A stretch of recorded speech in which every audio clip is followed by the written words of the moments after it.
A'udzubillahi minasyaitonirrajim. Bismillahirrahmanirrahim. Assalamualaikum warahmatullahi wabarakatuh. Lana Yuda Channel mempersembahkan cerita silat Pedut di Kademangan Tauhan episode yang ke-52. Selamat mendengarkan.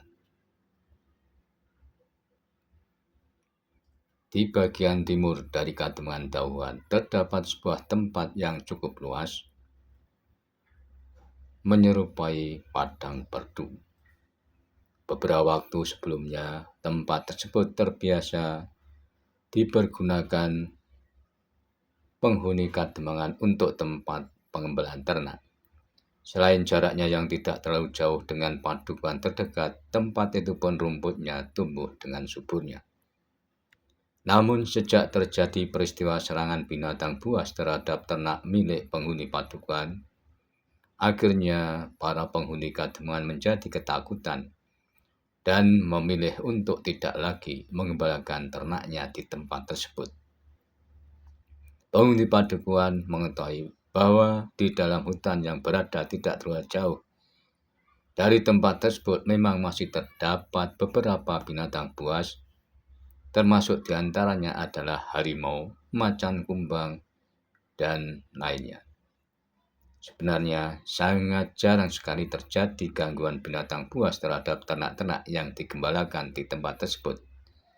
Tetapi nampaknya penghuni padukuhan terlanjur menjadi takut.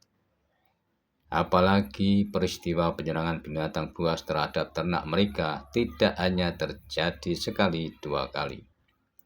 Sementara itu, sejak Wirosono tinggal bersama pamannya, ia hampir setiap hari mengembalakan kambing-kambing pamannya di tempat itu. Wirosono senang membawa ternaknya ke tempat tersebut, karena selain rumputnya tumbuh dengan subur, tidak jauh dari tempat itu ternyata banyak ditemui bermacam jenis tumbuh-tumbuhan yang beberapa di antaranya dapat dipergunakan sebagai bahan ramuan yang dibutuhkan oleh pamannya.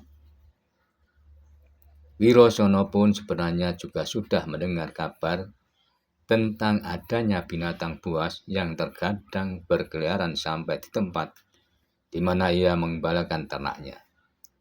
Untuk itulah Wirosono memilih untuk lebih berhati-hati dengan membawa ternaknya agar menjauh dari mulut hutan. Penghuni padukuhan yang kebetulan mengetahui Wirosono masih mengembalakan ternaknya di tempat tersebut telah berbaik hati dengan memberikan peringatannya. Hati-hatilah, Nger. Meskipun saat ini sangat jarang terjadi, tetapi terkadang ada saja harimau kelaparan atau binatang buas lainnya mencari mangsanya sampai ke tempat hutan itu. Saat ini tidak seorang pun penghuni padukuhan yang berani membawa ternaknya di tempat itu lagi, berkata seorang penghuni padukuhan ketika mengetahui Wirosono mengembalakan ternaknya di tempat tersebut. Terima kasih, Paman. Aku tidak akan membawa kambing-kambingku sampai di tepian hutan. Aku hanya akan mengembalakan di tanah lapang yang ada di ujung pulau. Bukankah di tempat itu pun rumputnya juga tumbuh dengan suburnya? Jawab Wirosono. Demikian deh. Rumputnya memang tebal dan subur serta terbiarkan begitu saja. Justru karena tidak ada lagi yang berani mengembalikan ternaknya di tempat itu, berkata orang tadi.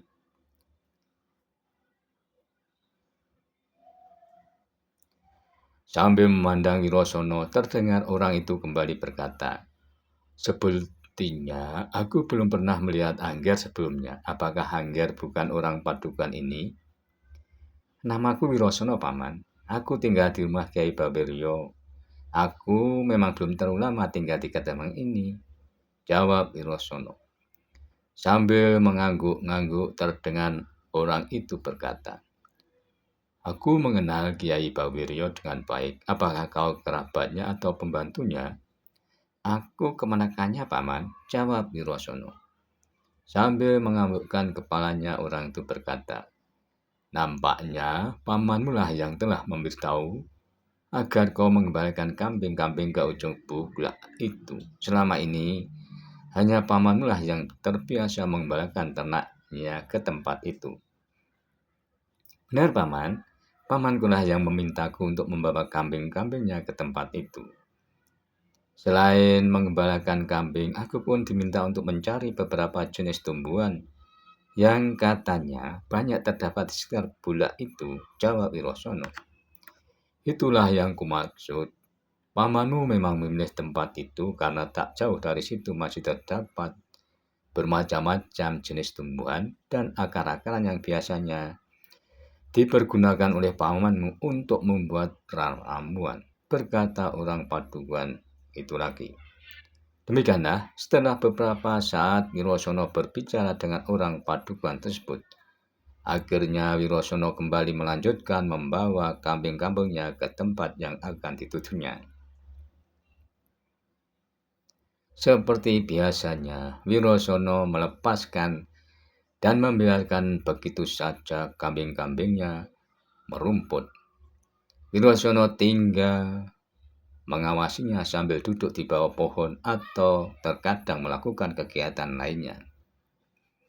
Tak jarang Wirosono justru telah meninggalkan ternaknya begitu saja ketika ia harus mencari beberapa tumbuhan ataupun akar-akaran yang telah dipesan oleh pamannya. Namun siang itu nampaknya Wirosono tidak berniat untuk mencari tumbuhan. Apalagi pamannya pun tidak memintanya untuk mencari beberapa tumbuhan yang dibutuhkannya. Wirosono memilih untuk duduk sambil berteduh di bawah sebuah pohon besar. Di sekitar tempat itu memang terdapat banyak pohon-pohon besar dengan daunnya yang merindang. Untuk beberapa saat lamanya, Wirosono duduk di bawah pohon sambil mengamati kambing-kambingnya yang sedang merumput. Semilir angin yang berhembus nampaknya telah membuat Wirosono menjadi terkantuk-kantuk. Sesekali matanya terpejam oleh degapan rasa kantuk yang menyergapnya. Meskipun demikian, Wirosono berusaha untuk tetap terjaga karena kambing-kambingnya terkadang-kadang berjalan terlalu jauh dari tempatnya berada. Bila hal yang demikian terjadi, Wirosono terpaksa harus berlari-lari untuk menghalau kambing itu kembali dan tidak berkeliaran mendekati mulut hutan. Demikianlah selanjutnya. Ketika Wirosono tengah menikmati rasa kantuknya sambil sekali memejamkan matanya, tiba-tiba Wirosono dikagetkan oleh hentakan seseorang yang ditunjukkan kepadanya. "Hei, kenapa kau bawa kambing-kambing ke tempat ini?" bentak seseorang yang tiba-tiba saja telah berdiri di hadapannya. Sambil mengatasi rasa keterkejutannya, Wirosono melompat bangkit sambil menjawab bentakan orang yang berdiri di hadapannya. "Aku sedang mengembalikan kambing, Paman," jawab Wirosono. "Aku tahu kau sedang mengembalikan kambingmu. Jangan kutanyakan kenapa kau mengembalikan kambing di tempat ini," bentak orang itu dengan suara yang lebih keras. "Tempat ini rumputnya lebih subur dibanding tempat-tempat yang lainnya, Paman," jawab Wirosono. Sesaat orang itu terdiam. Dipandangnya Wirosono dengan tajamnya. Seolah-olah orang itu ingin mencari sesuatu di dalam diri Wirosono. Sementara Wirosono sendiri terlihat menundukkan kepalanya. Sesekali mata Wirosono melihat ke arah kambing-kambingnya untuk sekedar memastikan bahwa kambing-kambingnya tidak berjalan terlalu jauh, apalagi sampai masuk ke dalam hutan. Tak lama kemudian terdengar orang yang berdiri di hadapan itu berkata kembali, "Hei, siapakah namamu? Apakah kau penghuni Paduan di ujung bulak ini?" bertanya orang tersebut. "Benar, Paman, aku tinggal di Kademangan ini. Namaku Wirosono. Apakah Paman juga tinggal di Kademangan ini?" "Maaf kalau aku belum mengenal Paman, karena aku memang belum terlalu lama tinggal di Kademangan ini," jawab Wirosono dengan rentetan perkataannya. "Nampaknya kau anak muda yang cerewet dan terlalu banyak bertanya. Namaku Kebo Ireng. Ingatlah namaku itu," kata orang yang mengaku bernama Kebo Ireng. Baiklah Ki Kebo Ireng, jawab Wirosana singkat. Sambil matanya memandang ke arah sekelompok kambing yang sedang merumput, terdengar Ki Kebo Ireng berkata, Wirosana, nampaknya kau adalah orang yang kaya raya sehingga kau memiliki kambing dalam jumlah yang banyak. Itu bukan kambing-kambingku, Ki Kebo Ireng. Aku hanya diserai tanggung jawab untuk mengembalakannya saja. Semua kambing-kambing itu milik pamanku, jawab Wirosana. Kebetulan sekali, kalau kambing-kambing itu bukan milikmu, berkata Ki Kebo Ireng. Apakah yang Ki Kebo Ireng maksudkan dengan kebetulan? Tanya Wirosana. Aku akan mengambil 3 ekor yang paling gemuk dari kambing-kambing itu. 2 ekor diantaranya adalah kambing jantan. Aku memerlukannya untuk satu kepentinganku, berkata Ki Kebo Ireng. Kalau Ki Kebo Ireng memang memerlukannya, Ki Kebo Ireng bisa menemui pamanku untuk menanyakan harga dari kambing-kambingnya. Itu pun kalau pamanku berniat untuk menjualnya, jawab Wirosana. Siapa yang akan membeli kambing-kambingmu itu? Bentak Ki Kebo Ireng. Bukankah Ki Kebo Ireng tadi mengatakan ingin mengambil 3 ekor dari kambing-kambing pamanku? Jawab Wirosana. Dasar bocah bodoh. Aku memang menginginkan 3 ekor dari kambing-kambing itu, namun aku tidak akan membelinya, berkata orang itu. Jadi, bagaimanakah sebenarnya yang Ki Kebo Ireng maksudkan? Jawab Wirosana sambil mengerutkan dahinya. Aku akan mengambilnya begitu saja tanpa harus membelinya, berkata Ki Kebo Ireng. Wirosana terdiam mendengar perkataan dari orang yang berdiri di hadapannya. Untuk saat dipandangnya kembali kambing-kambingnya, sambil melihat orang yang berdiri di hadapannya, Wirosana berkata, Maaf Ki Kebo Ireng, aku tentu harus memberitahukan kepada pamanku terlebih dahulu kalau Ki Kebo Ireng memang ingin mengambil kambing-kambing itu. Pamanku lah yang akan menentukannya. Sesaat Wirosana menghentikan perkataannya, namun saat selanjutnya ia berkata, atau barangkali Ki Kebo Ireng berniat menemui pamanku, sehingga Ki Kebo Ireng bisa memintanya langsung padanya. Persetan dengan paman, aku tidak perlu menemuinya untuk keperluan apapun. Aku tinggal mengambil kambing-kambing itu begitu saja, tanpa harus menemui pamanmu, jawab Ki Kebo Ireng. Kalau Ki Kebo Ireng berkeberatan menemui pamanku, biarlah aku saja yang menyampaikannya kepada pamanku terlebih dahulu. Kalau pamanku tidak keberatan, biarlah besok aku akan membawa kembali 3 ekor kambing untuk Ki Kebo Ireng miliki, jawab Wirosana. Dasar bocah setan banyak omong. Kenapa kau harus berbelit-belit seperti itu? Apa keberatanmu memberikan kambing-kambing itu kepadaku? Bukankah kambing itu bukan milikmu? Sehingga kau pun tidak akan rugi karenanya, bentak Ki Kebo Ireng. Tetapi akulah yang telah dipercaya pamanku untuk mengembalikannya, sehingga aku harus menjaga kambing-kambing itu, paman, untuk tidak berkurang jumlahnya, jawab Wirosana. Bukankah kau bisa mengatakan kepada pamanmu kalau kambing-kambing itu dimakan harimau? Geram Ki Kebo Ireng. Pamanku tidak akan mempercayainya.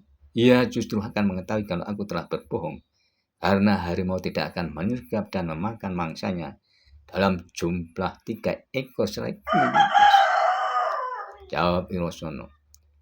Kau memang anak yang keras kepala dan cerewet, berkata Ki Kebo Ireng sambil bertolak pinggang. Ki Kebo Ireng yang nampaknya mulai kehilangan kesabarannya terlihat maju mendekati Wirosana sambil membentak dengan suara yang keras. Bocah bodoh, kalau kau memaksa untuk tetap mengambil kambing-kambing itu begitu saja, apakah yang akan kau perbuat untuk mencegahnya? Jangan ambil kambing-kambing itu, desis Wirosana dengan suara menghibah. Ki Kebo Ireng nampaknya tidak mempedulikan perkataan Wirosana. Terlihat Ki Kebo Ireng melangkahkan kakinya ke arah kambing-kambing itu berada. Wirosana yang berniat mencegah Ki Kebo Ireng telah berlari dan menghadang Ki Kebo Ireng dengan berdiri di hadapannya. "Jangan ambil kambing-kambing itu, Paman. Aku takut pamanku menjadi marah padaku, karena aku tidak bisa menjaga kambing-kambingnya," berkata Wirosono dengan suara yang gemetar.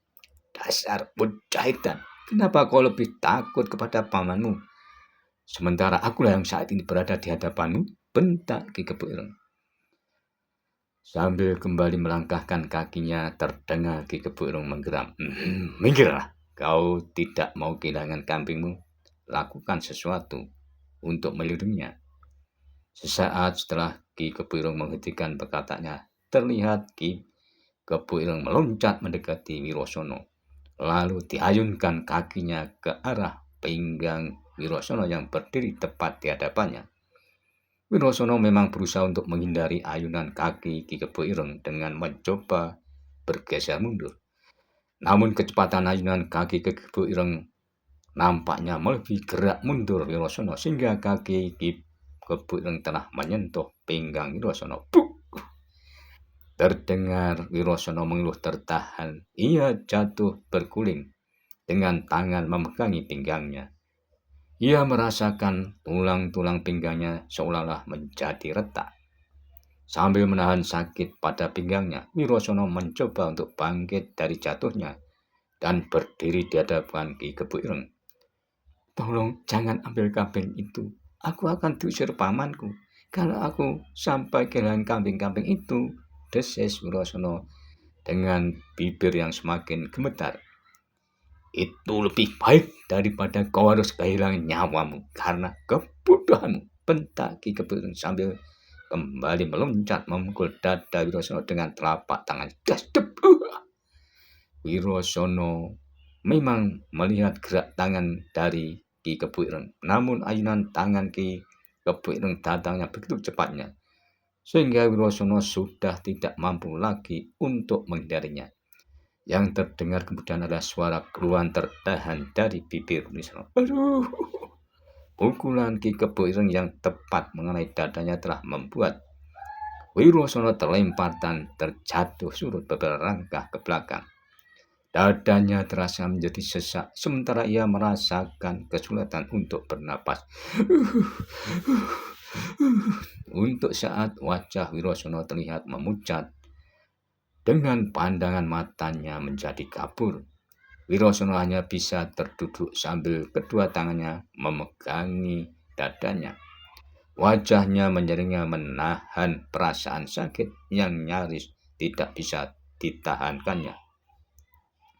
Wirosono memang mencoba untuk bangkit berdiri, namun dadanya yang masih terasa sesak dan nyeri telah menghalangi niatnya. Untuk saat Wirosono hanya mampu duduk bertelakan pada kedua tangannya. Sementara itu, Ki Kebo Ireng terlihat berdiri sambil bertolak pinggang. Matanya menatap tajam ke arah Wirosono yang masih terduduk dalam keadaannya. Dengan suara yang menggeram terdengar Ki Kebo Ireng berkata, "Apakah kau masih ingin mempertahankan kambing-kambing itu? Aku harus menjaga kepercayaan yang telah diberikan oleh pamanku," desis Wirosono sambil menahan sesak di dadanya. Terlihat Wirosono mencoba untuk berdiri kembali. Dengan susah payah akhirnya Wirosono memang bisa berdiri. Meskipun kedua kakinya telah menjadi gemetar.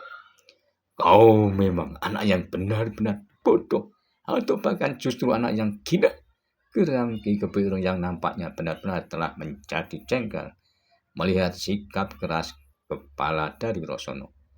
Saat kemudian Ki Kebo Ireng terlihat mengayunkan tangannya menempar wajah Wirosono. Plak!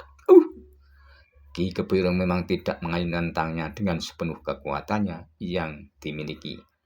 Namun tetap saja tamparan tangan Ki Kebo Ireng itu telah melukai bibir Wirosono.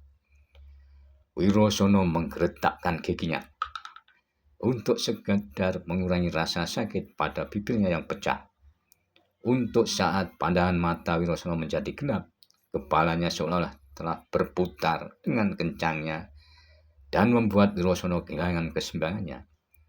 Sambil terhuyung-huyung, Wirosono masih mencoba untuk berusaha mempertahankan keseimbangannya agar tidak terjatuh kembali. Namun ia selalu mengatur pernapasannya dengan diam-diam. Demikianlah episode 52 Pedut di Kadungan Tuhan. Dan nantikanlah episode selanjutnya. Namun bila mana ada yang berkenan, subscribe, like, serta berkomentar, dipersilahkan.